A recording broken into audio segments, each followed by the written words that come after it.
What's up, everybody? Welcome to Podcast Team Master, episode 96. I'm your host, Joe, and as always, I'm joined by Charlie.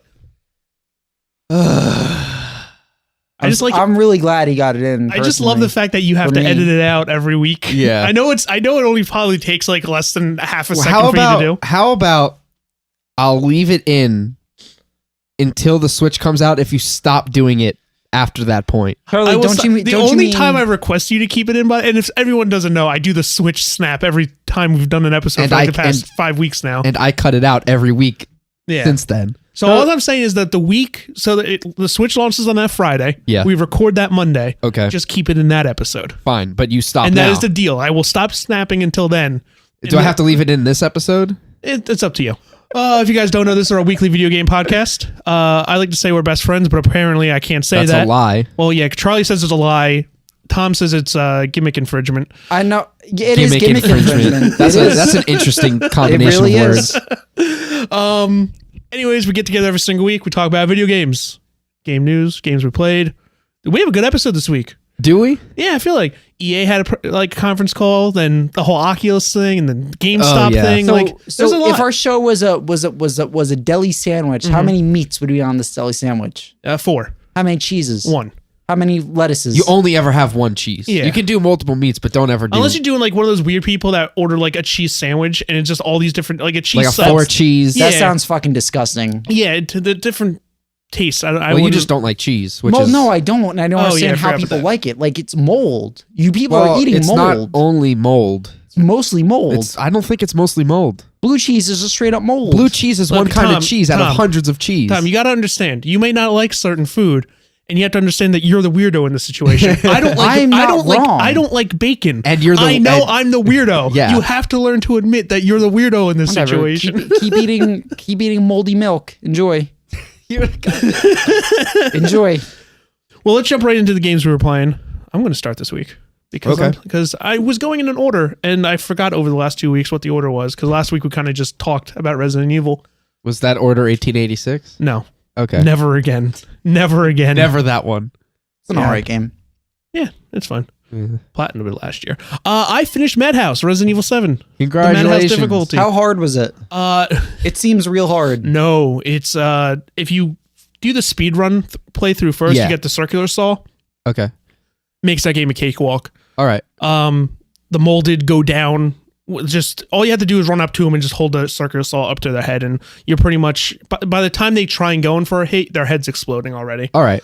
It actually makes the bosses a little easier.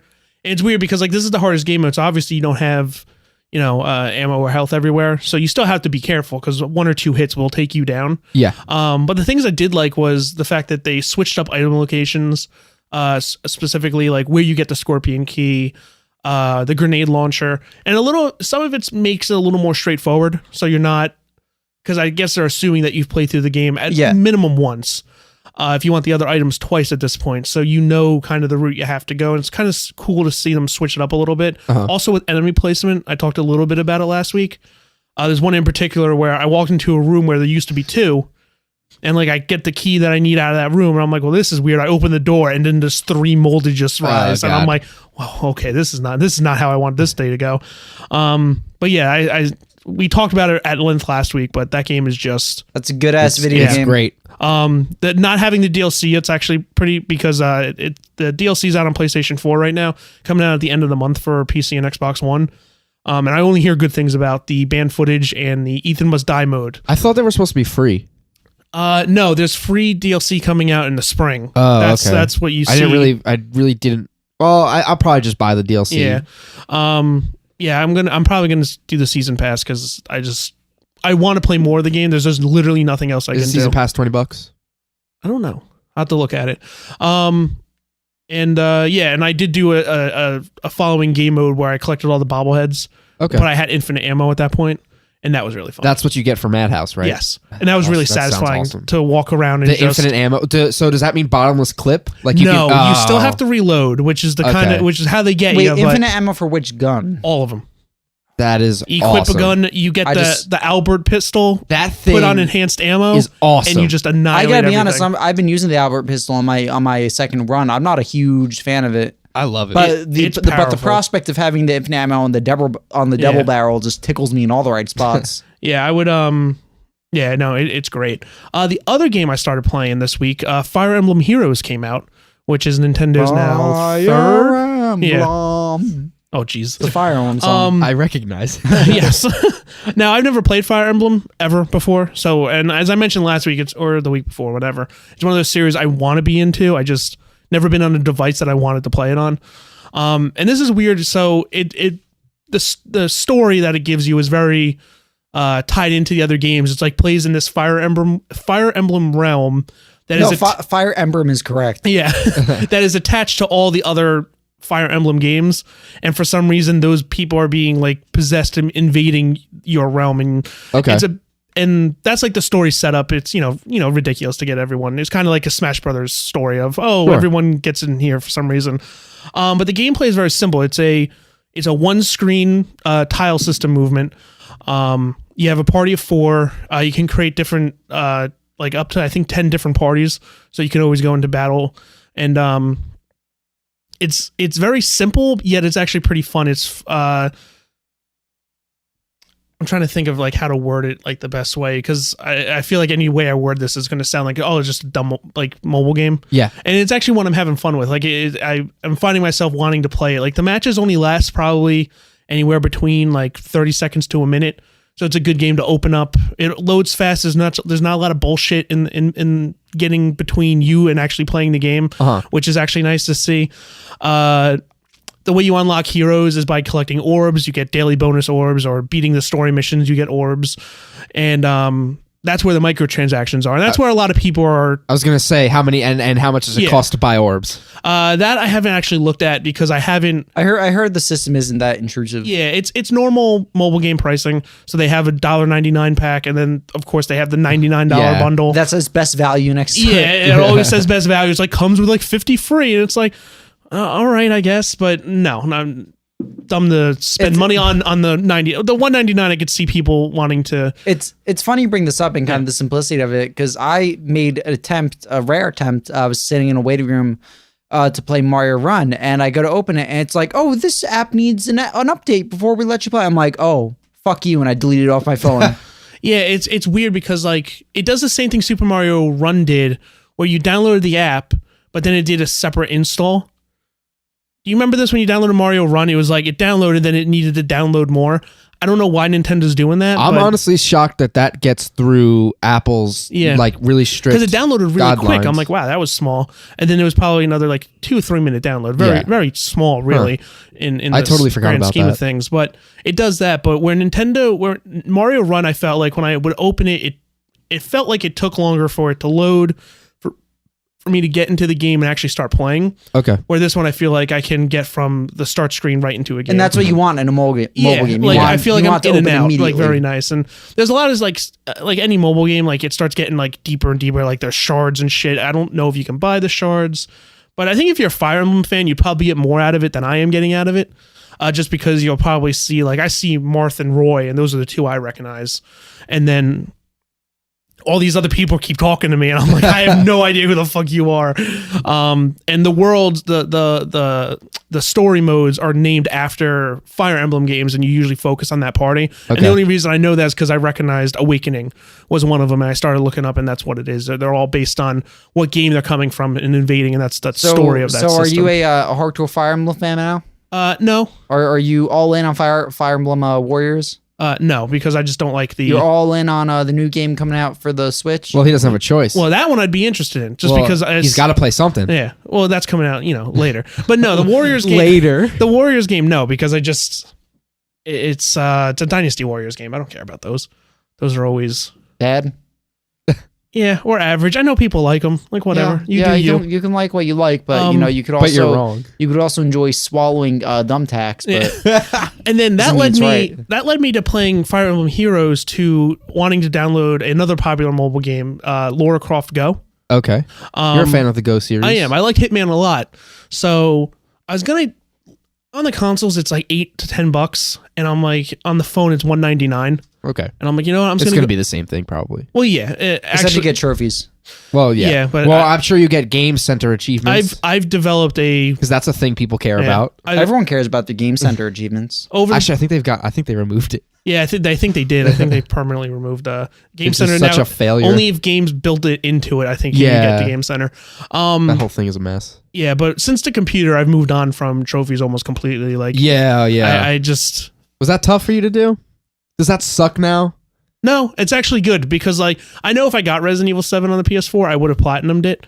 But I'm enjoying not. I looked at the achievements I don't have on Steam. Yeah. And I'm like, you know what? I'm glad I'm not forcing myself to play it in this way to get these stupid. But Joe, you're eventually gonna hit a point where you do get a PS4 exclusive, and something's gonna come down the line where you'll be like, "Fuck."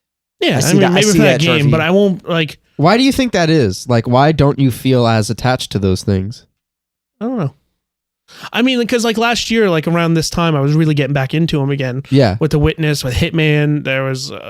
I went back and did 1886. I don't know what flips it on and off, but I do go, hills and valleys. Yeah. Probably when you start spending more time Yeah. with your PS4, like if you play Horizon. Yeah, probably when I get Horizon, like if that game is like has a simplified list or something, I don't know. It just depends on the list and the way they make it. I agree. Like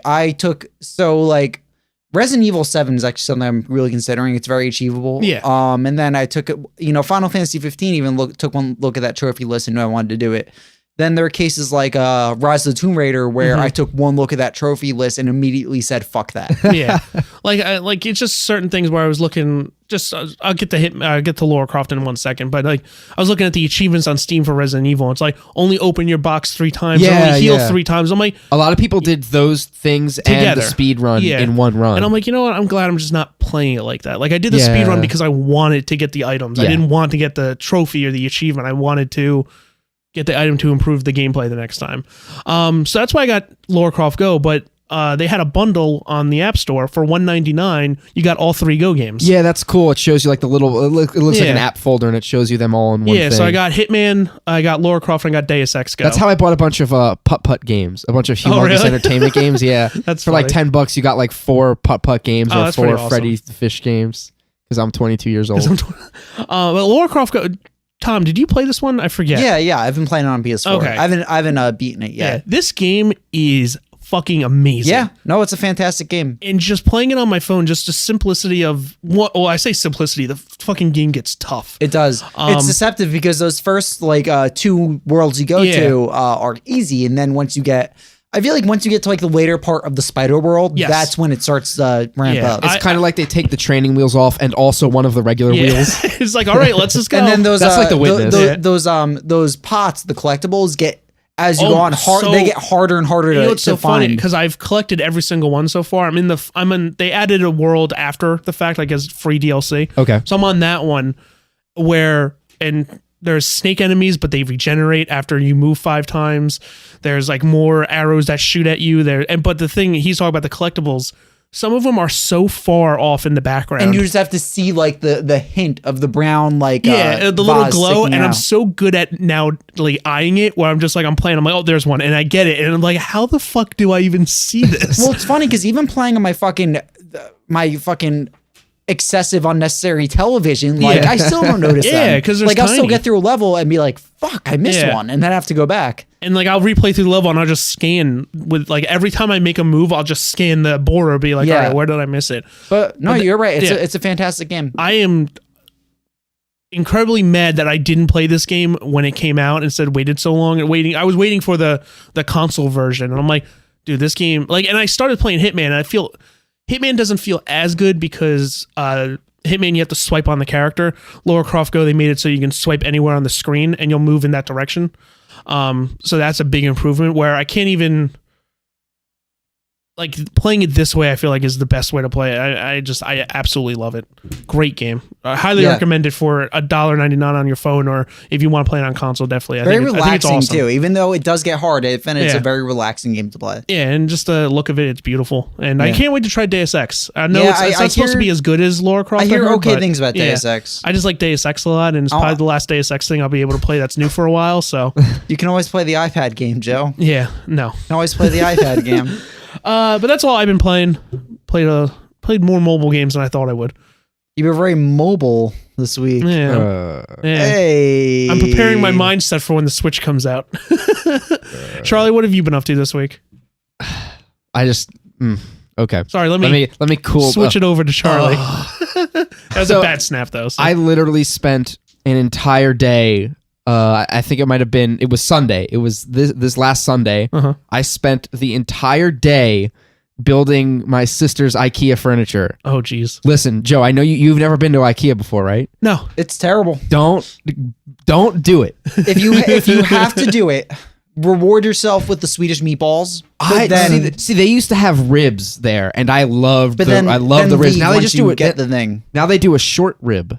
Okay. And it's just one little. It's an okay piece of meat. It's not the worst. I've had worse. Here's the You've thing. had worse. You've had better. The thing is that the IKEA lunch, the cafeteria, it's real. That's some real shit. It's all right. It's some pretty good food. But here's the thing about IKEA is it seems like a good idea, but then you do the drive there, which is where we live. It's like about 45 minutes. Yeah, getting towards Elizabeth, Newark. Yeah. So you get there and you're like, well, fuck that drive. You've got to pay tolls. You got to get on the turnpike. That drive felt a little ridiculous. And then you get inside and you're like, okay, this is a nice store. But then there's so much unnecessary shit. Yeah. And then when you find the piece of furniture you like, you have to go to the warehouse side and find Now, it. can I just ask each a quick item on the question? floor has it'll be xxx.xx.xxxx, or so it could be 003 08 10 26. Essentially And GCPI numbers. So Okay. you literally walk through this entire maze of a fucking warehouse, and then you go downstairs and you go through a second maze, and then you get to the warehouse where that number, so 003 is aisle 3, 08 is bin 16, and the last one is like the specific of that thing. And so my sister got it was a drawer, Okay. and that came in 3 different boxes. Of course it did. And she got a chest, like it's a very tall chest, and that came in 2 pieces. Honestly, if you haven't had the IKEA day, because it is a day. It could span here's the multiple thing. days. For me, in my scenarios, it's been a day to a day and a half, where the day is spent going to the store, and then the half a day is spent building. The 12 hours is spent putting the shit together It like and trying to make sense of the fucking directions. Yeah, like they have gotten a little better because there's no words. Okay. There's no words. It's all pictures. And so through the pictures, they try to explain to you the orientation you should have the thing while you're building it. And it's basically life-size Legos. Okay. And it's like really okay to decent furniture. Is it relatively cheap? It's- is that oh, why yeah, a lot of people it's go? very the whole cheap. point is that it's dirt cheap. Okay. Like, But but, you're- look at but- my desk. That is an IKEA desk, and it's bent in the middle. But also, because those desks are filled with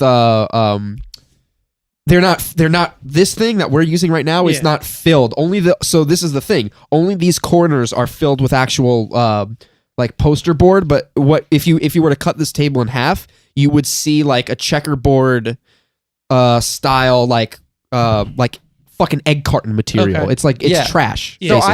So I have my room. I have a futon that I've had for about 4 years now, and I have a coffee table and a nightstand that I've had for 4 years. I got all this from IKEA. The futon's fine, it's whatever. The coffee table and the nightstand, those things they might as well be fucking cardboard. Yeah. Like, I can lift that thing, throw it over my head if I wanted to. Like it feels like cardboard furniture. So Joe, what was your question? Just if it was cheap. Oh, You it's answered dirt that. cheap. Yeah. So like they have an entire aisle in IKEA where it's like entire kitchens Mhm. or entire bedrooms, and I'm thinking to myself, like, if you own a home, if you why? Why own- do you go to IKEA and get all shit like cabinets? If you and- have an and IKEA, island? like a whole IKEA kitchen, that kitchen's going up in fucking flames Yeah, the first like- time you cook something, because the cardboard will ignite. Yeah, but I mean that whole day, like I fucking hurt my back like an old person, like sitting there and you got to build the fucking dresser, then you got to build each cabinet in the dresser, and Oh, it's really? yeah, that like sucks. it's Charlie so gave me terrible. fucking heartburn talking about this. And I say that because all I've been playing this week was doing my speed run of Resident Evil 7, and okay. I'm 2 hours in, and I'm at the boathouse. The boss fight? No, not the. No, I haven't fought Evelyn yet. In that case, I don't know if you'll make it in 4 hours. Wait, I'm actually at the same point you are. Are you doing your speed run? In the same amount of time, yeah. Okay, and you don't know if you'll make it. I don't know if I'm gonna make it. So wait, I'm sorry. You already fought. I haven't even watched the tape that when you're playing as Mia.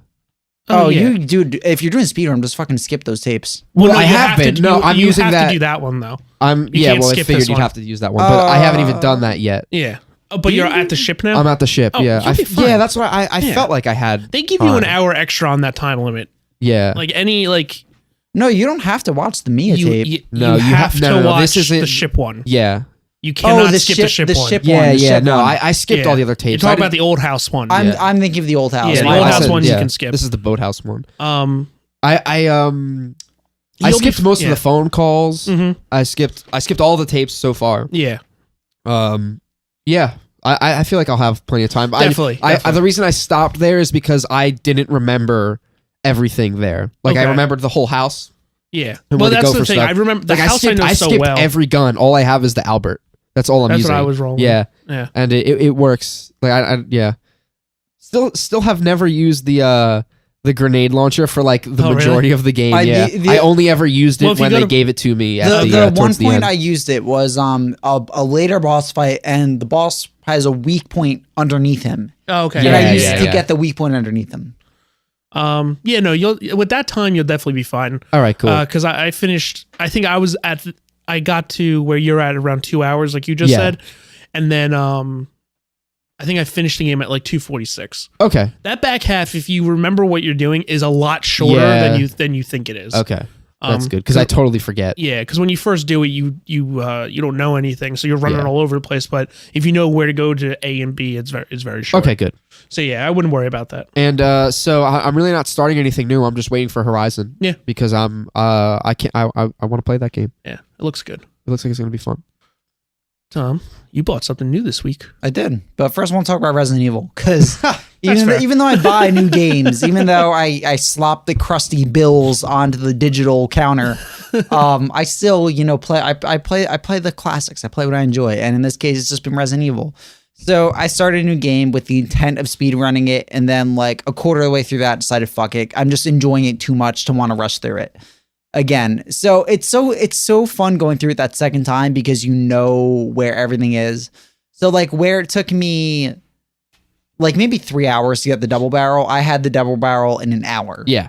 Because you just know where everything is. You know, like even the Jack encounters, while they're still kind of scary, that never gets not scary. That first Jack encounter, that's always tense. When you play through it on easy, it is not very scary, which is fun. On normal, this is another normal playthrough. That it's still intense. Like I'm playing. Oh, so wait, you tried to do the speedrun on normal? Yeah, and then a quarter of the way through, I was like, fuck it. But yeah, that's never not intense. But at the same time, like it's a lot easier to just run past him. Yeah. Than you think it's going to be. And yeah, he'll get you occasionally. He'll cut off your leg and you have to do the whole cutscenes. But otherwise, it's not so bad. But that game, man, that game is just so fucking good. And that's right now, that's like all I want to play. And I bought another game and I'm really enjoying that too. But all I want to do is I want to go home and I want to play Resident Evil. And I do eventually want to do my speed run. I would play through it on easy. That's probably what I'll do. Yeah. I'm just thinking about that now. I played through that game 5 times. That's awesome. I want to beat it on this, then Madhouse, and then I want to play through with unlimited ammo. Yeah, that was my 5th one. Yeah. But even like rushing through the basement with the molded, like I find that like that game tricks you where you think that you're not going to have enough supplies to deal with the amount of enemies you have, but you always have enough handgun ammo to deal with. It's not like that. as conservative as to deal the first with game with is. the issues at hand. Yeah. Like whatchamacallit, like I use the Albert, which honestly I don't like it that much. I think it's just very slow. If you hit those 3 shots, you're good to go. If you get those 3 shots, absolutely. But at the same sometimes time, you just like need the 1 or 2. And yeah. Especially time, on like, easy, you take down most things. At the same time, like the molded, like they weave and bob so much that like at least I feel in my case, I'm like guaranteed to get that shot 75% of the time as opposed to the 100% of the time. I would go for the stabilizer. I think. Yeah, that's what I did. So far, I've been getting all the steroids. Okay. I know how to get the stabilizer now, so I just have to wait, and then I'll buy the other one too. The other game I want to talk a little bit more about Resident Evil. After playing 7, I've been on a bit of a Resident Evil binge. I just watched a whole video, like a 2.5 hour video explaining the entire timeline of the series. Okay, that's pretty cool. Yeah. That game has such a cool fucking plot to it. That whole series has such a Did cool... it pull 7 into it, or was this No, before no. 7? Okay. This is like around the time 5 was coming out. That Okay, this cool. video was made. So you don't have to worry about all that 6 bullshit. Yeah, pretty much. But there's so much cool lore, especially when it starts talking about like Spencer and everything that went into him building the mansion, and all the stuff with the Trevors, the family of the architect that he essentially invited over to his mansion to fucking experiment on them. And then Lisa Trevor that you fight in Resident Evil 1 is the daughter of the architect that basically his family got invited over and they all got killed. If you read the documents in 7, they actually mention the Trevor family. Yeah. Like Oh, a wow. lot, and it's pretty cool. Yeah, so maybe, I don't know. Do they imply that that's possibly the same architect who built that Yes, house? it is implied. That's cool. Yeah. That's awesome. I'm gonna look out for that stuff now Yeah. because that's really cool. I've never picked up on that before. I work with someone who's a Resident Evil, like I would say, nut. And Yeah. so like I read all those, but it didn't click, and he's just going. He's like, it was so cool because this and then this. I'm like that is pretty cool. Maybe you shouldn't have all that knowledge up in your head about Resident Evil. No, but it's neat though. It's some cool fucking knowledge. Yeah. And like, I never played Code Veronica, but going into the story of Code Veronica and the stuff with the Ashford twins is so fucking cool. Like the fact that like they were basically like born in the same way that another character was. They were created in a lab and they grew up to be heirs to this whole family. Man, that series has some really cool lore, and I'm actually this week I want to pick up a physical copy of Remake and RE4 and RE5, and I'd like to play through them again. I think the remake comes with another game too. Doesn't it come with like 2 or something? No, It comes with Zero. Zero, but that's I it, don't. yeah. I've heard I know the story of Zero, and I've heard not such great things about it. I don't know if it's something I want to play, but I definitely want to play Remake and RE4 and RE5 again. Do they have a way to play the second one on anything? That's why they're remaking it. Oh, okay. Yeah. I didn't even know that. That's Yeah. cool. Yeah. So I've been hearing, listening and watching tons and tons of Giant Bomb over the year. All I kept hearing about was how great Hitman was. Yeah. Yeah. And I played a little bit here when you download the Paris mission. I thought this is fun. I could see where this is going. So I finally when I canceled Joe, my Switch pre-order, Ugh. Quitter. I had $50 extra in Amazon credit. I So I'm wonder like- if so I'm like, just fuck. really quick, if somebody cancels a pre-order in general, like it goes up for like a second, and you can go and click and Well, take no, that because pre-order. I posted after I canceled. I posted on the Neo after it. I was like, "Hey, I just canceled an order. Keep an eye out." and if I it's bet you gonna go got a back up." ton of shit. People were fucking pissed. Yeah, Well, I think I bet they They were were. angry. I think what they do is when you hear about pre-orders going back up, I think sometimes that includes whatever canceled orders they're gonna get. Yeah. Oh, okay. So I think they throw okay. that into So like that my allotment. assumption was it would just go back up immediately. Yeah, no, I want to go find the thread and read the mean things people said to you. What the fuck? You don't know my GAF account. Never find out my GAF You're a account. quitter, Tom. I'm the only one that believes in the power of the No, Switch. and I guess before I talk about Hitman, I should talk about this. I canceled my Switch because I have a Yeah. PS4 Pro, and those games look great on a 1080p TV. You got a lot of cool options, but I decided I wanted to see 4K HDR, and since I had the capability to do stuff with it.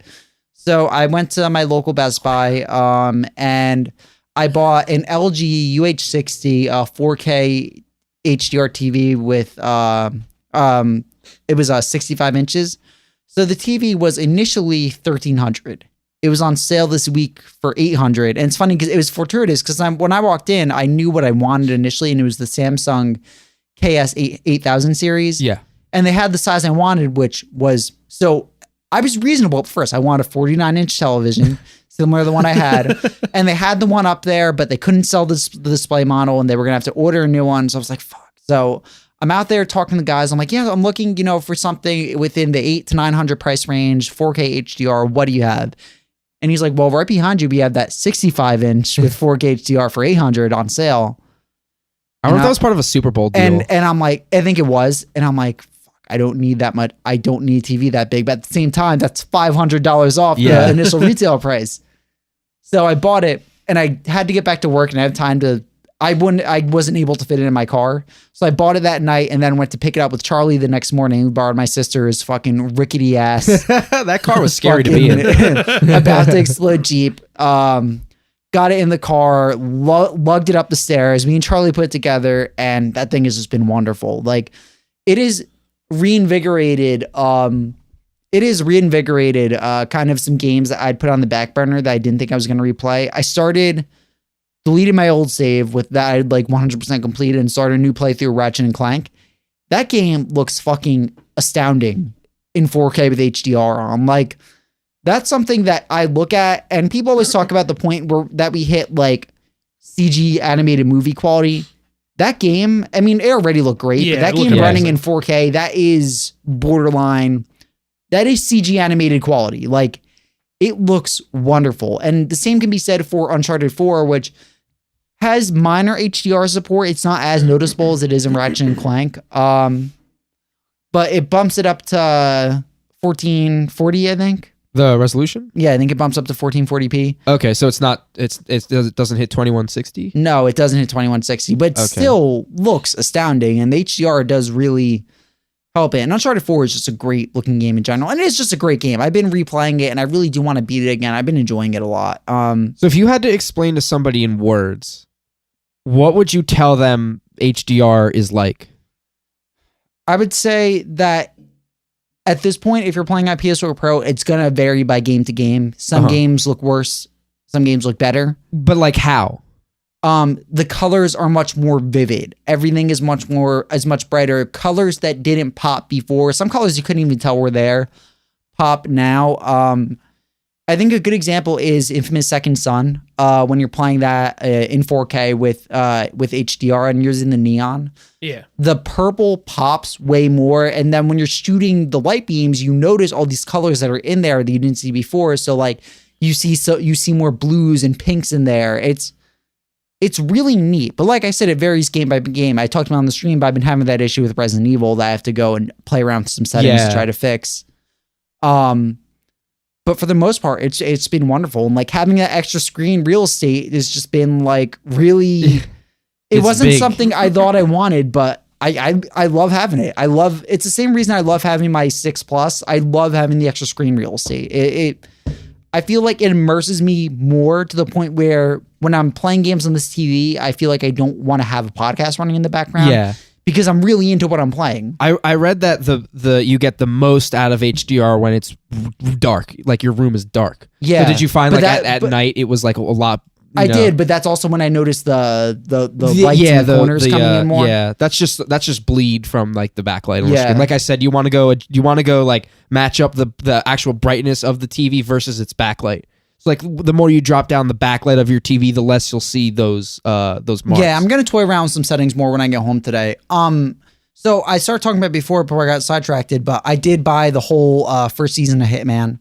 That game is so neat. Like I love that it just gives you the freedom to, and it's really no exaggeration, to do it, complete the objective in whatever way you want to, unless I know some have certain parameters. But I just love the improvisation that goes along with it. Just how like when your plan does come together, how great it feels.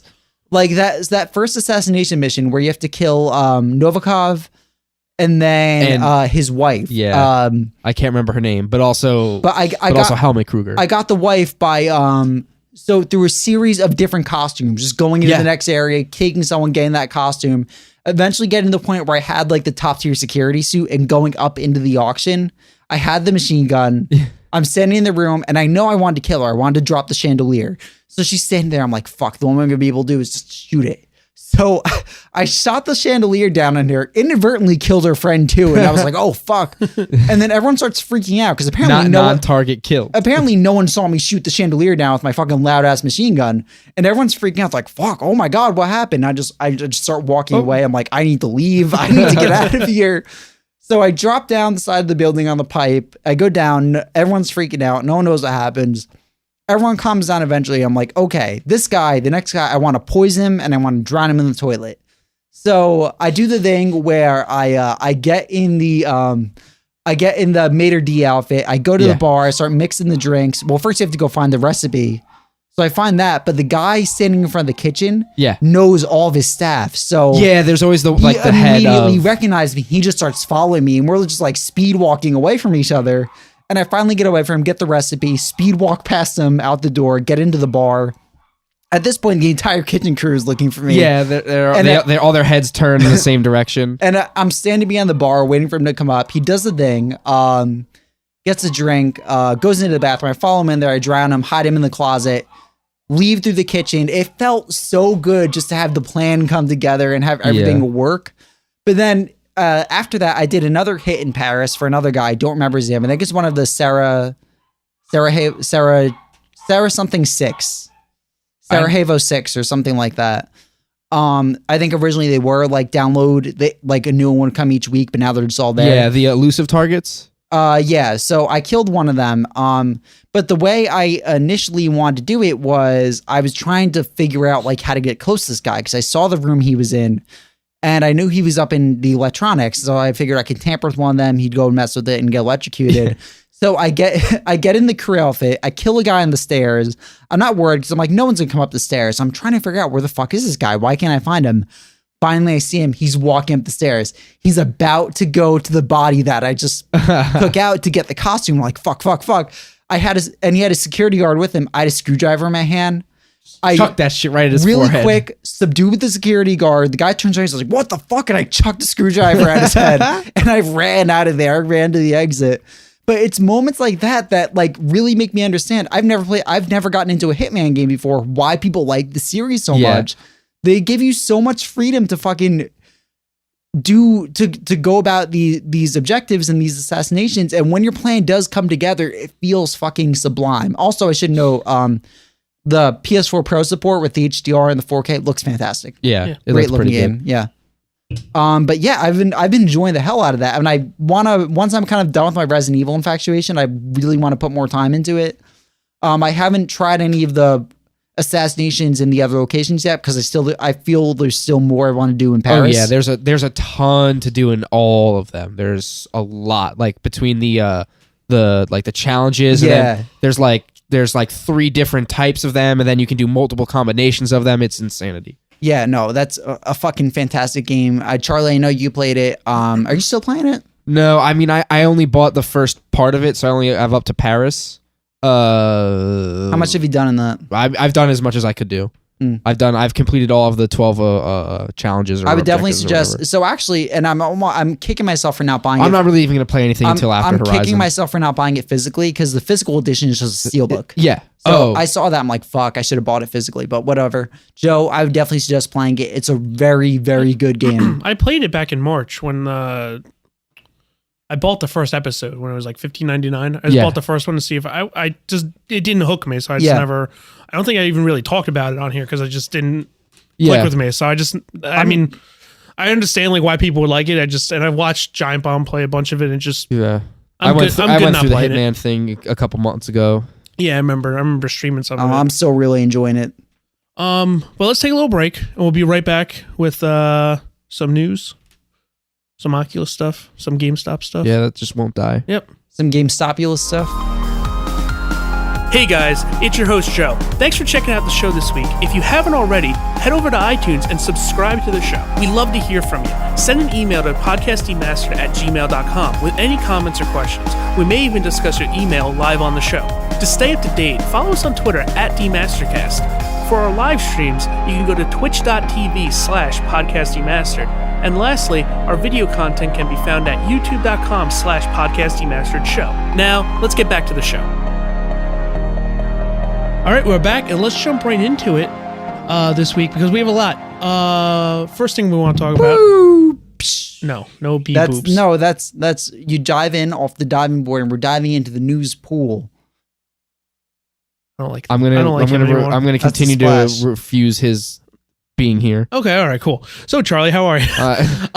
There was an EA investor call this week, and there was actually a lot that came out of it.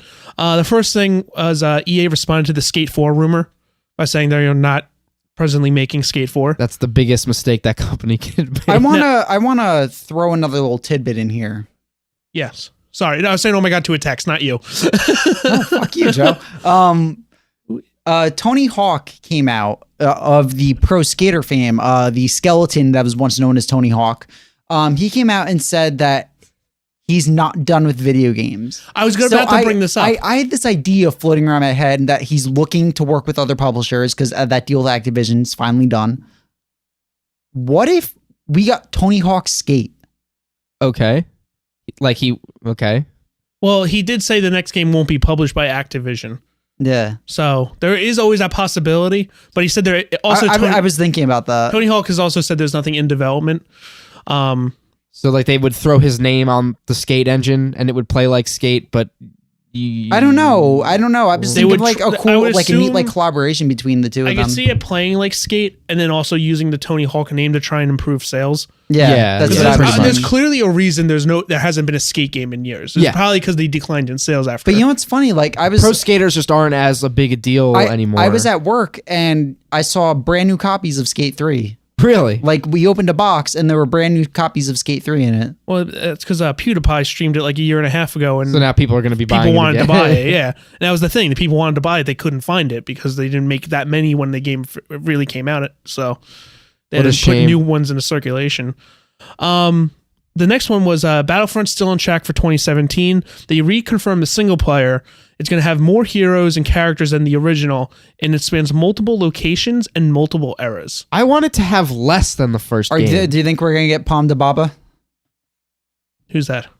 The guy who's like, I don't like you. Wait, what do you mean you want to have less than the first game? Because there was so much, there was a lot, and none of it was good. Like the first Battlefront had like, well, I mean this new Battlefront. I know what you're talking about. No, had like 20 modes, and they were all trash. Here's the thing, I had when I think about Battlefront, well, this isn't talking about more modes. It's talking about I was overgeneralizing. When I think about Battlefront 1, like there was a period of time where like I really enjoyed that game, and I put a fair chunk of time into it.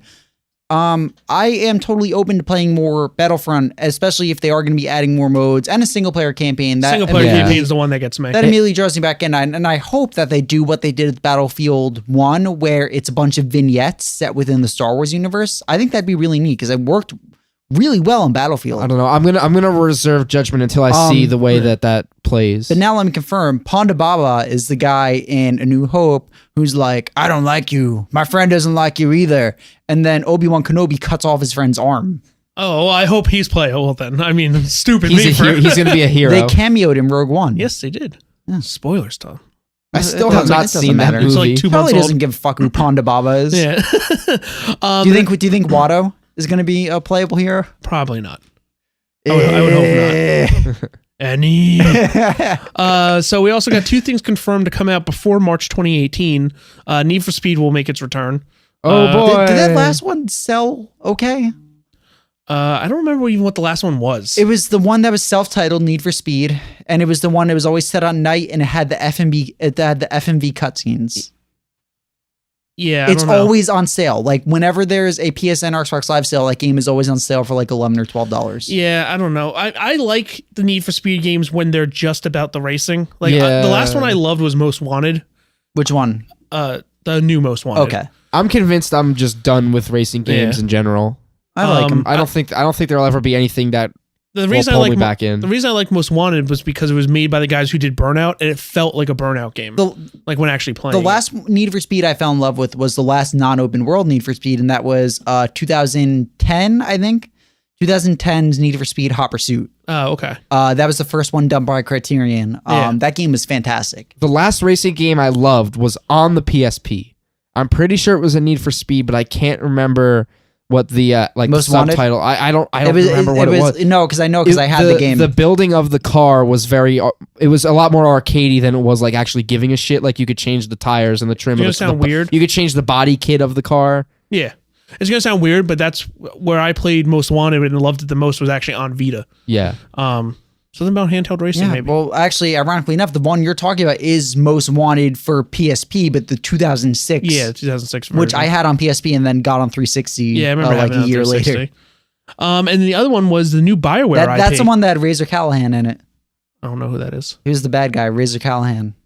Oh, I don't remember. Yeah, he was the bad guy. Razor Callahan. Okay. Yeah. I mean, you guys can tell me that. The new BioWare IP is also set to release before March 2018. which it looks more and more like Mass Effect's not going to be delayed. As we keep getting closer. So surprised. Me too. So do you honestly. know, because I know Mass Effect is BioWare Edmonton, so it's not the original BioWare team making Mass Effect Andromeda. Do you know this new IP? Is this the original? This is made by the original team. I'd heard, you know how they were working on that game that got canceled? It was the online co-op one? Yeah. I heard the same kind of ideas being thrown out for this game, which is again toying around with the idea of online shared world. A lot of people took from the words they used and were tying it with Destiny. Yeah. Where they were going in one direction, or not going in one direction, but kind of like everything they were saying kind of feels like because of the success of Destiny that other companies want to compete with Destiny. So that would be very interesting. Obviously, that's why I jumped into the Division and ended up liking a lot of the aspects of the Division was because of its Destiny kind of comparison. Yeah. So it'd be very interesting to see if they go with that. Yeah. But that's supposedly coming out before March 2018. It'd be interesting because that doesn't sound right to me. Before March. It depends how EA handles it, or because I feel like I feel like they almost regret announcing Mass Effect as long ago as they did. Yeah, it's been a long time. And we're kind of seeing that now where we're seeing, I think we just got another trailer last week or something like that. And before that, it was somewhere else. I don't remember the shit.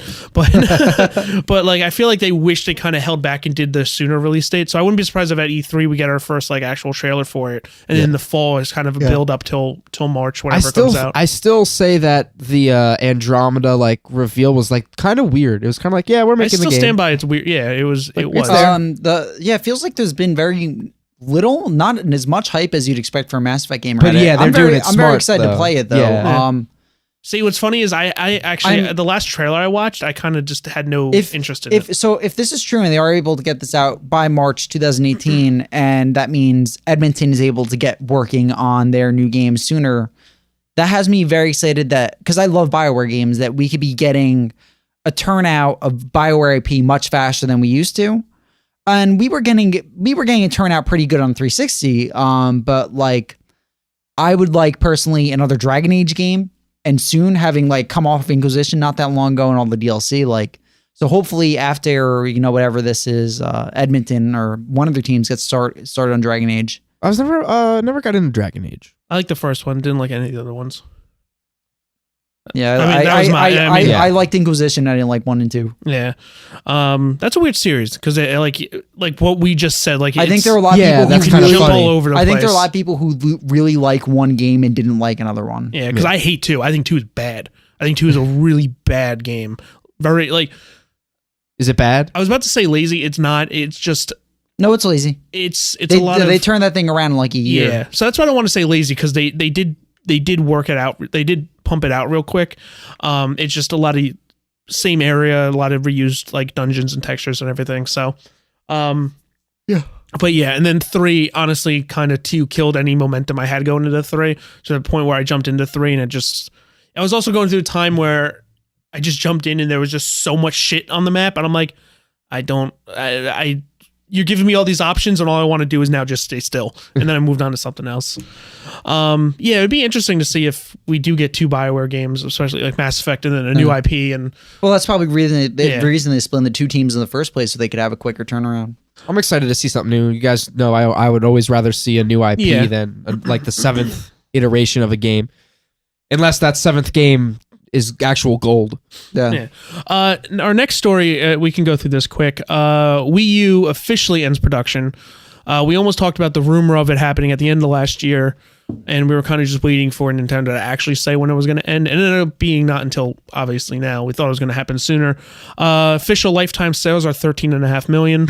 Hey Joe, what number is that more than? Nothing. Yeah, I don't know. What number is that more than, Joe?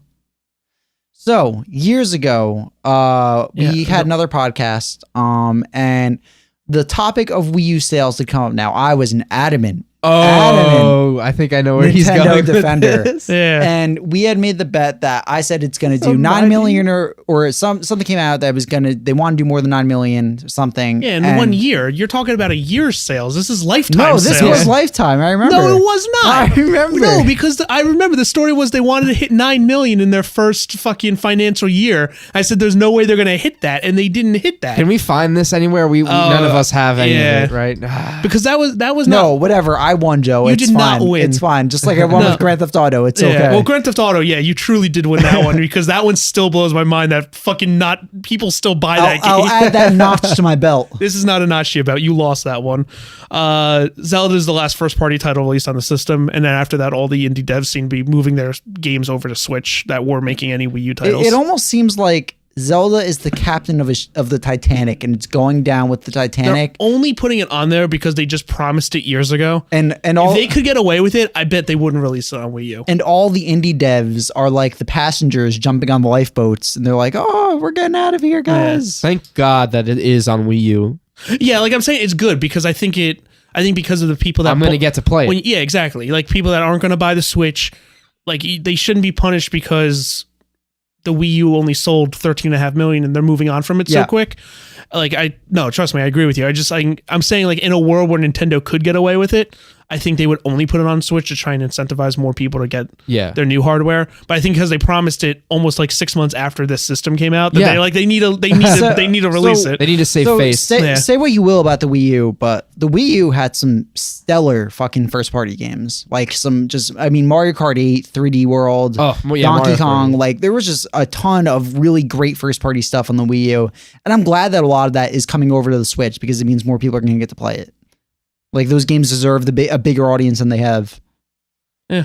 Well, hopefully the Switch fails and then they'll have a bigger audience to put them out to. Fucking Captain Toad. Captain Toad is great. I bought that game and I never finished it. But love it was Captain cool. It was a cool thing. Yeah. Switch going to give it to us. No, it's not. Next story I just want to run through real quick because it looks like the Kickstarter is not even going to be funded. There's an Apocalypse Now video game being made. Isn't that when you... So I watched Apocalypse Now in a film studies class I took. You know what I didn't think when I was watching that? This needs to be a fucking video game. And not a shooter either. It's a survival horror RPG that they wanted to make. They're asking for 900,000. After the first 3 days, they had just over 100,000. On Yeah. their usually never a Kickstarter good page, sign. they have the words like Fallout New Vegas on it. Yeah, I don't know. And we all know that's the greatest survival horror game I on think the the market. most interesting thing about this though was that Francis Ford Coppola was fucking on board with this. Like he either had a kid or something, someone going, "Hey man, video games are pretty fucking big." And he was like, "Yeah, let's take Apocalypse Now and make that a video game." And this isn't the first Coppola property to be adapted into a video game. We had the Godfather game 10 years ago, which I actually really like the Godfather game. That first one was all right. But this was just so weird and out of nowhere. Like that's like saying, do you want James Cameron's The Titanic, the video game? You know what I mean? I think they have a couple of those. I'm sure there are. Yeah. Honestly, we shouldn't look forward to it though because it's not going to be funded. So Yeah, that's also true. it's like that one Patreon I keep looking up. From someone I like, and I'm not going to name it because I keep looking at it, hoping that maybe someone went in there, and it just never changes. It's still at 13. Went up, no, it's up to 28, and I'm like, I'm so sorry. That's good. That's well, he's doing better than if we tried to start a Patreon. Oh yeah. So I'm we can not say saying. that. I just with Patreon specifically. That's I feel 28 more people than would fund our Patreon. yeah, $28. Not 28 people. But don't most people usually do $1 on Patreon? Yeah, but they don't have. It's not fully 28. It's like 10 okay. people. Real quick divergent about Patreon. I feel like the Patreon bubble is kind of full. Yeah. Especially in the subtext of or the subgroup I should People say begging of, for money. of video game Yeah. coverage because I feel like Kind of Funny was the first big ones and they're still the biggest, and then you have you see other video game groups and Well, I Jim think Sterling you can even makes go a back healthy and living. say of course Giant Bomb did it different, but you can even go back and they say had the Giant Bomb was subscription. the progenitor with their subscription. And I just feel like because we're starting to get to that point where you have someone who just recently did it Danny O'Dwyer, but he hit a specific target of documentaries. He's hitting and a stuff. niche that isn't being served right now. So when no one wants the next I'm going to sit there and watch you talk about games on YouTube thing. Yeah. No one wants to pay for that. So it's very interesting to see kind of like people launch Patreons and see them not being nearly as successful as like people who did it like a year and a half ago. Yeah. I think honestly a lot of these people like who are kind of, working for sites who are like, I'm gonna go out on my own, I don't have to worry about anything, Patreon, I think this should be scaring them a little bit. Yeah. Well, it's like the one guy, Alfredo Diaz, he quit IGN right after Kind of Funny did their thing, and like he got on it at the right point because he's only a Twitch streamer. Yeah. And he makes money enough to support that lifestyle and everything, and he does all his Twitch streams and shows and stuff. I'm just like that was the good time. Now you see people doing it, it's like it's all been done. Yeah, it's all been done, and it's like that's covered now on Patreon, and you can't rely on Kickstarter because Kickstarter is not a consistent fund of money. It's just, I don't know, weird. I think you have to have a very strong personality and be targeting a hole that needs to be filled in order for you to be successful on Patreon now. And like we talked about earlier, Danny O'Dwyer was perfect because he fucking hit an area that no one else was touching. I love those documentaries. Oh yeah, too. Rocket League and one were great. I have yet to watch the John Romero. I've actually been meaning to throw him some money. Not that it would really make a difference, but just because I support the content. Yeah. Our next story comes from GameStop. Actually, comes from Kotaku about GameStop, I should say. Yeah. Kotaku had or Jason Schreier specifically kind of had this breaking of this news story of the Circle of Life program. And I was reading a little bit and then we could talk about it. I'm not going to read the whole thing. But the program is a Circle of Life, gives each GameStop store different percentage quotas for pre-orders, reward card subscriptions, used game sales, and game trade-ins. Each of these quotas is based on the store's total transactions.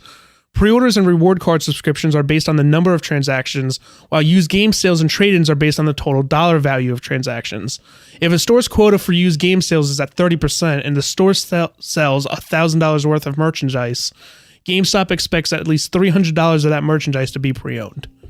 And that's kind of like the big thing last week because he breaks the story about the Circle of Life program.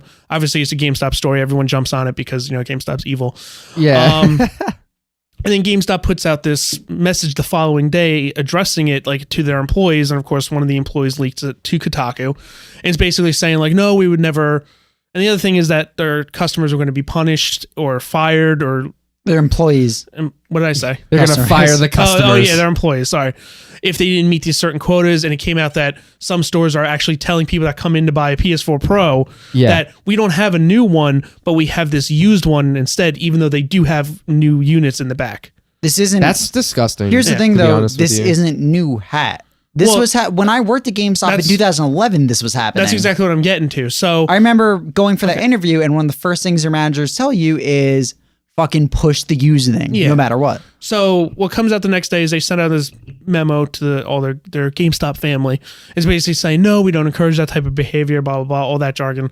Then the next day... We don't encourage the behavior we encourage. Yeah, Jason Schreier got in contact with over like 20 different people that work at GameStop, including someone who worked at GameStop, or an ex-GameStop employee who worked there in the early 2000s. He's like, Circle of Life has always been there. Yeah. It's just never been called Circle of Life before. Now it's actually laid out in like a nice little map for them all to see. And they got all these things where like one part-timer was pressured by their manager to not sell anything new at all because they wanted their part-time numbers to look good compared to their regular store. Like, it's so ridiculous. Yeah, those business like trade practices are super fucked up. Here's the thing, though. GameStop has their Circle of Life, but this is any retail store that you work for. They all have their thing that they need you to push. And GameStop is a little more specific because their profit margin is based on used games and the Power Up Rewards Pro card, which fucking shoot me $5 asking one for a Power Up Rewards card again. But this is any store you work on, there's always a thing you need to push, and there's always pressure because the pressure rolls downhill. The GameStop managers are getting that pressure from the executives, and that pressure from the managers is being pushed to the employees. That's any retail store you work at. I don't think any of us are putting like employees and managers on trial, but like it's just it's a business reality, especially for a store like GameStop. It's a business reality. My thing is like fucking let them die. GameStop, like I think I still think like I love buying all my games digitally, and I don't ever think of like, oh my god, I'm never gonna get this game because they're gonna sell out. And I mean, either way, games just don't sell out anymore unless it's Zelda, you know. So like even if fucking GameStop goes out of business, And because I even- think this is the scummiest, like even though they've been doing it forever, it's always been scummy. I'm gonna get my games digitally, and if I went and wanted a PS4 Pro and they said, "Oh no, we've got used," I would leave. I would walk out of that store and go to I would go to the Best Buy across the fucking Exactly. Or street. Target, or Yeah, that's why it's such a weird thing, because it's like this company, like obviously they've expanded. If you walk into a GameStop now, You have a lot of merchandise. Yeah, so I they've think got 'cause they they merged with own ThinkGeek, ThinkGeek, yeah. and they have the Simply Mac, which is a They chain have- of they Apple have- authorized They have retailers. 2 whole shelves of clearance Song of the Deep merchandise. yeah. And that was another story that we never really covered, but there was a story going around that GameStop employees were being pressured and penalized if they didn't get Song of the Deep pre-orders That is going so back to sad. May Well, or whenever that game came it's out. like you just see like a father of 3 like at the unemployment office, and he's like, "All right, so what happened?" Well, I didn't sell my monthly quota on Song of the Deep, and so GameStop fired me. Oh, that does sound very depressing. Yeah, no, it just sucks because like I don't know. Because what's funny is I remember when I went to go get my Switch pre-ordered, right?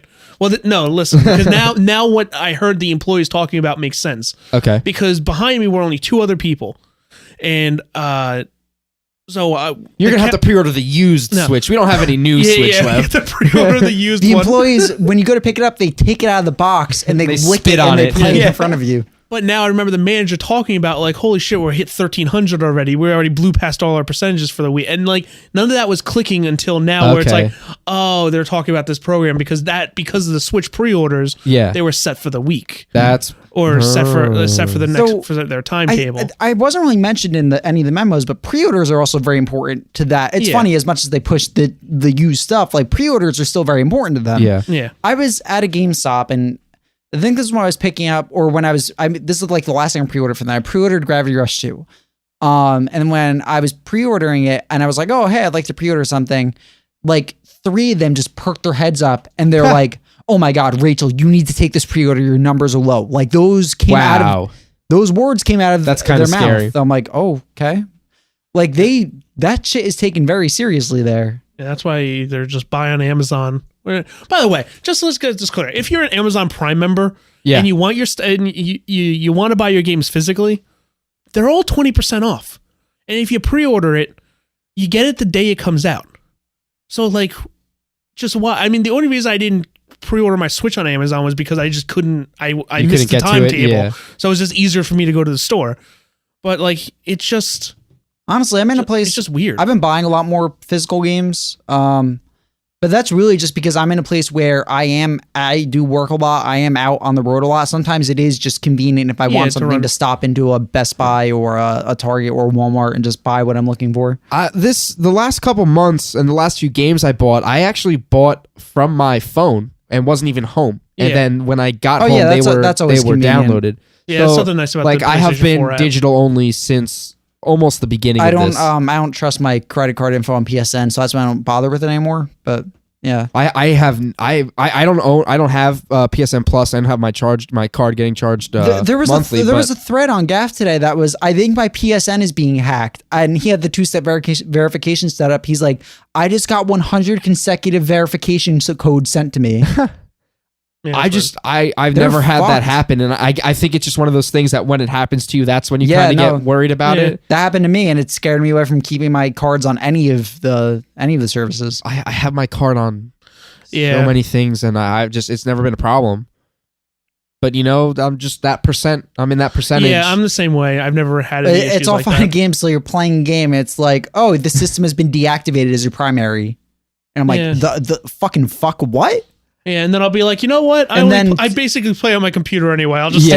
And then 2 hours on the phone of fighting with PSN support later, you finally fucking they realize that fix it. your main account isn't in Iceland. And then they try to tell you, oh, you shouldn't give your password out to people, because that's what I fucking did. Of course, I gave my password out to people. That's why I got hacked. Oh, my wait, god! before we jump into our main topic, I gotta say, like, because I stopped paying for Plus and I stopped paying for Xbox Live. Yeah. Can you still play online on the Yeah. computer? You don't need Xbox Live? Yeah. Oh, that's awesome. Microsoft would have been fucking Are they fucking high? dragged out into the fields. Their throats would have been slashed if that was a fucking thing. I just like, I because Microsoft did this so early on, I just can't believe people ever paid to play online.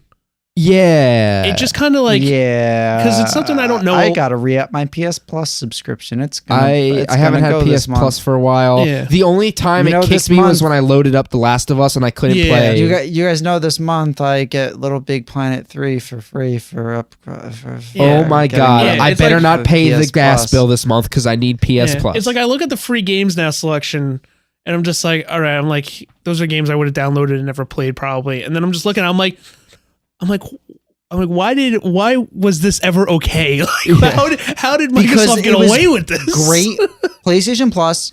Actually, no. I want to give credit to Microsoft. Games with Gold is it's a phenomenal service. No, I'm I just think talking the about, original intent No, is I'm, especially- talking, I'm not talking about the especially- games. I'm talking about Yeah. the Yeah. Let me play So- Call of Duty with my friend. So the original Give me intent $60. behind that was the upkeep and the management of servers and dedicated servers and making sure that you had like the optimal connection and low ping, and it was when they charged for things like that, it was a lot more going on behind the scenes, whereas Okay. now it can be all automated with software. Yeah. So yeah, now it makes a lot less sense. Has PC been doing that forever and nobody ever questioned it? Yeah. Yeah. But Xbox, they made it okay. Fucking Microsoft. Fucking Microsoft. Why is it every episode we find some way to say fuck you, Microsoft? Yeah, I was doing good this week. No, this is me bringing it up. Let's move into our topic of the week then.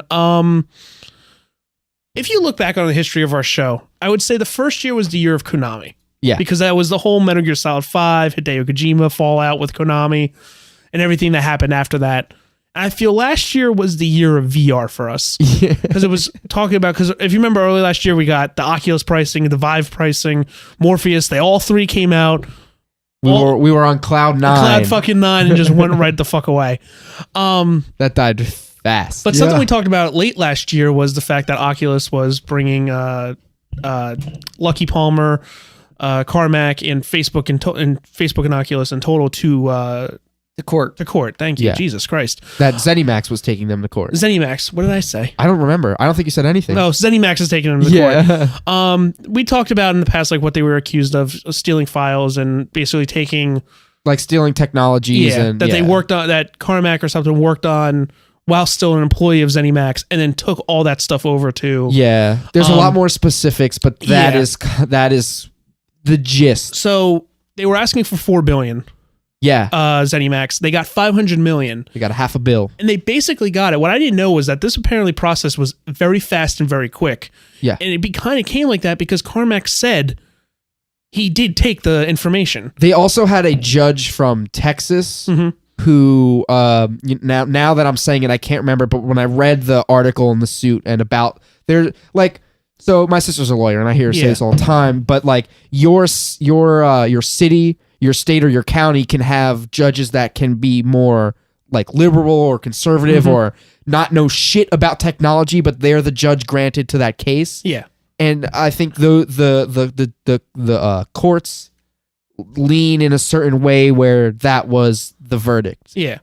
Well, yeah, so they got the $500 million, and the two things I thought that were interesting coming out from the actual case itself was, one was that Carmack basically said on trial that he did take the information. Yeah. And then later contradicted his statement by saying he really didn't steal anything, even though he just said before. No, he, So what the courts found was that they did all use they did was break a non-disclosure yeah, agreement. Yeah.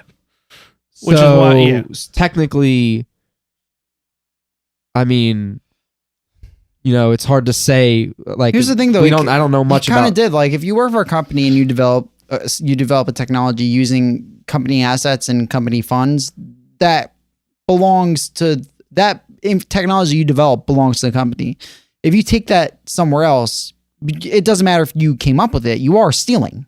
There's Also, no ifs, ands, or buts about it. the other thing I found interesting was apparently they went after Palmer Luckey very hard in the thing, basically accusing him of not being the boy genius that Facebook and Oculus kind Yeah, well, like bring him out to be. the last And we time discussed we about that discussed that last in, time, in yeah. length, like how that whole thing went Yeah. down. So like we don't need to rehash that. But yeah, I think that it was a good story to tell Mhm. people, investors, Yeah.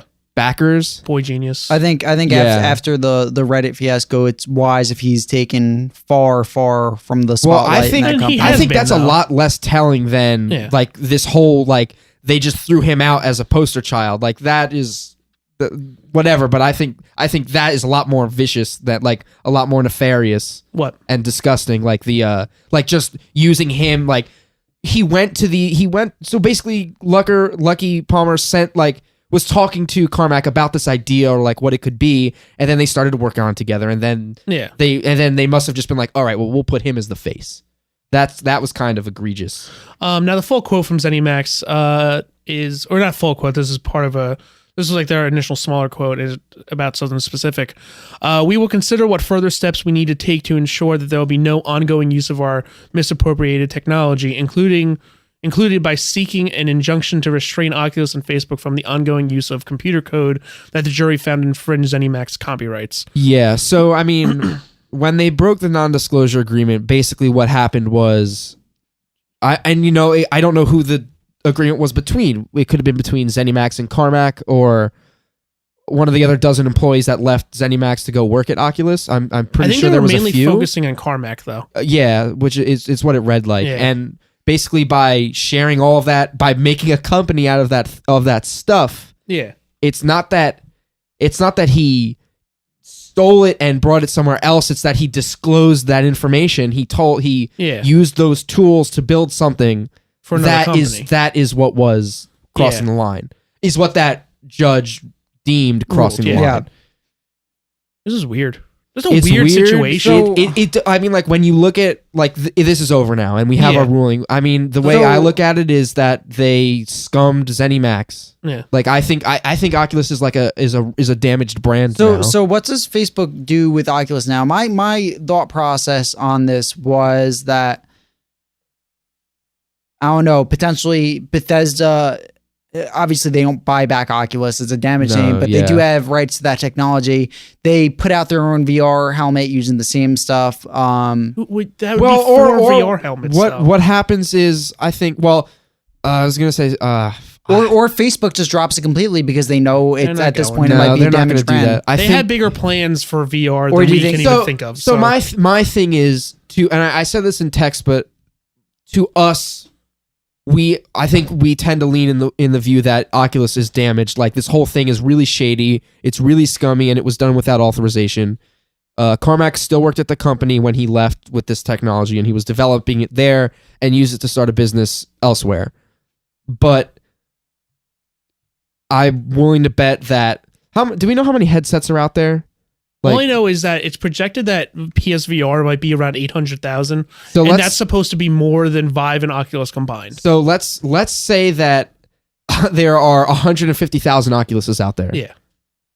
Maybe I would be willing to say that 90 to 100,000 of those people will never read this or find out about it or even give a shit. Yeah. So I don't think this is actually a problem. I'm kind of in the same boat where I think. Well, it is if ZeniMax decides to C&D them basically. And, Well, all they can do is get paid $500 million and move on. well, they were Joe. Well, they had said can- in a yeah, quote, they're- well, yeah, where so they now they're can gonna- essentially stop production. I totally forgot about that. Yeah, Yeah. so they are gonna go after. they're looking into it. That's what I was Yeah. saying Yeah. before. If that does happen and Facebook can't use that technology anymore, if Bethesda maybe puts out their own helmet with the same technology, that's the only thing I'm Well, suggesting. so I don't mean, think the Bethesda- funny yeah. thing is though that by Facebook owning Oculus, they do own the technology.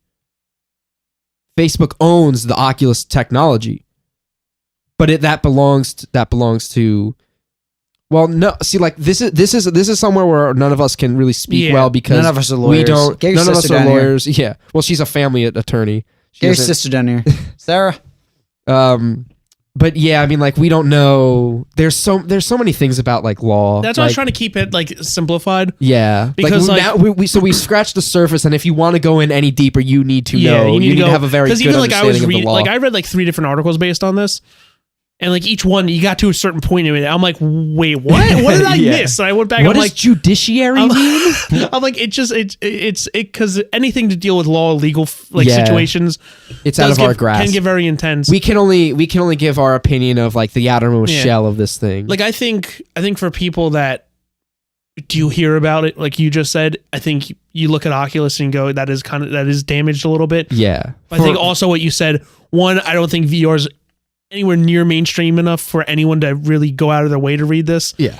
And also, I think you're right. The people that do have it, they don't give a fuck. I think the problem is that no one can buy a VR helmet. Yeah. The best, most possible mainstream affordable option that would have been was PSVR, and That's wonky at best. Sony, for some reason, seems to not be able to produce any. Surprise. Sony ditches a fucking peripheral Yeah, or another So thing I that's guess not a goddamn home while we are console. talking about this, can we bring that up quickly? What is the deal? Do you think it's possible that Sony is just thrown in the towel, or do you think they're correcting something in the hardware before they're putting out a new batch? I don't think.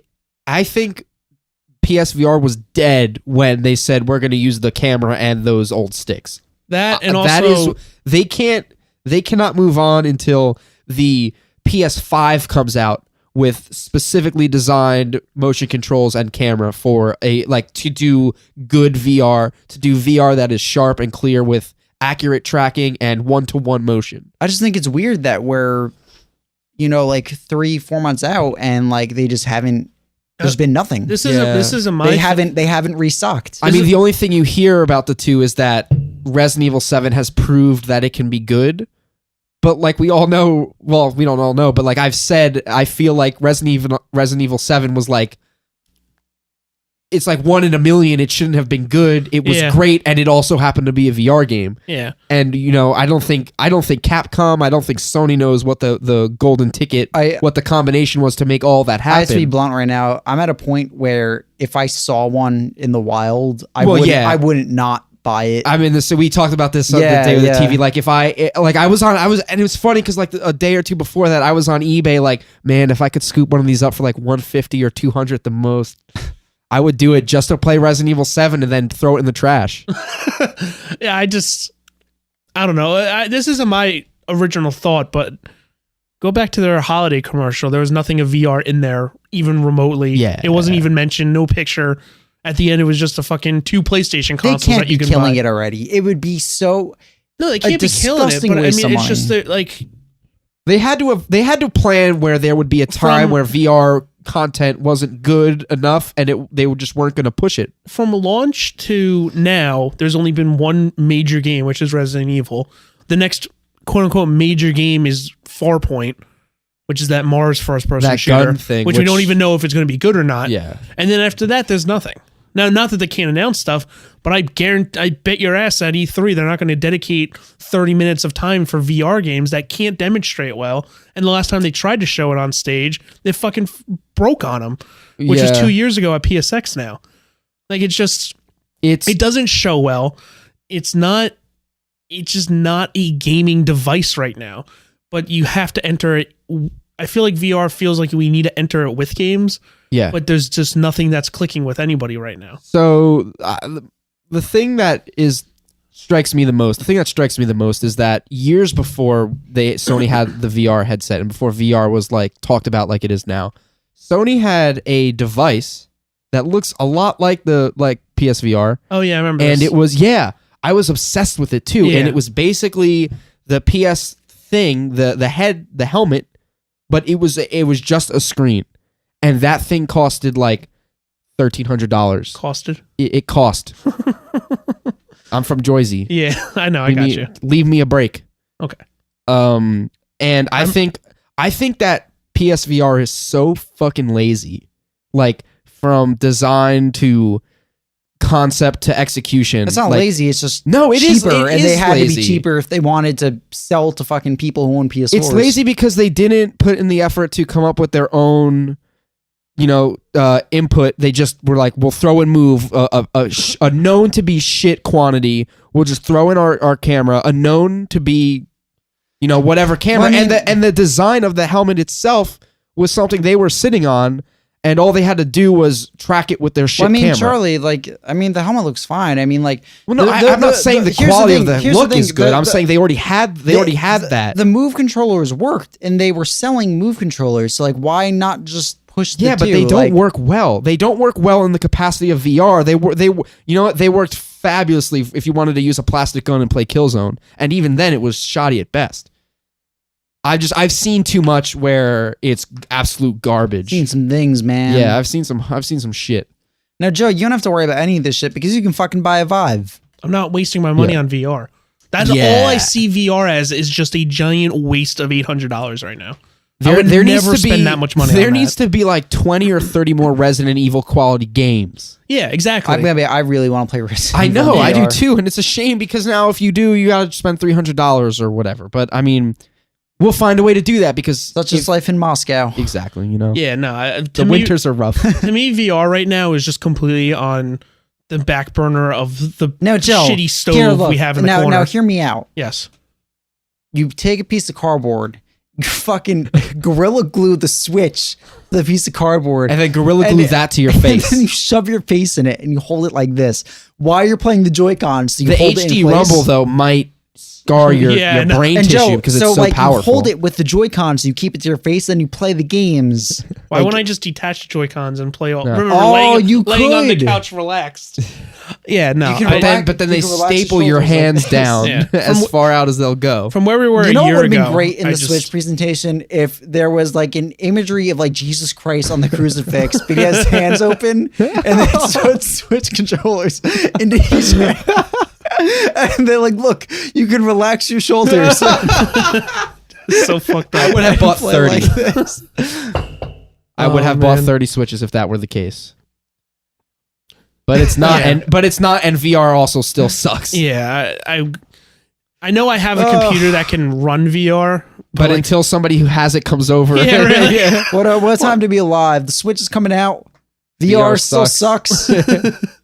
Oh boy, I companies like are how getting a lot of sued. people are very cavalier about saying that. They're like, yeah, there's some stuff on VR, and like, but it's so obvious. Like, Yeah. a lot of it is shit. The Vita's still dead. People should have known how to make those games before it came to the market yeah. at such a high price.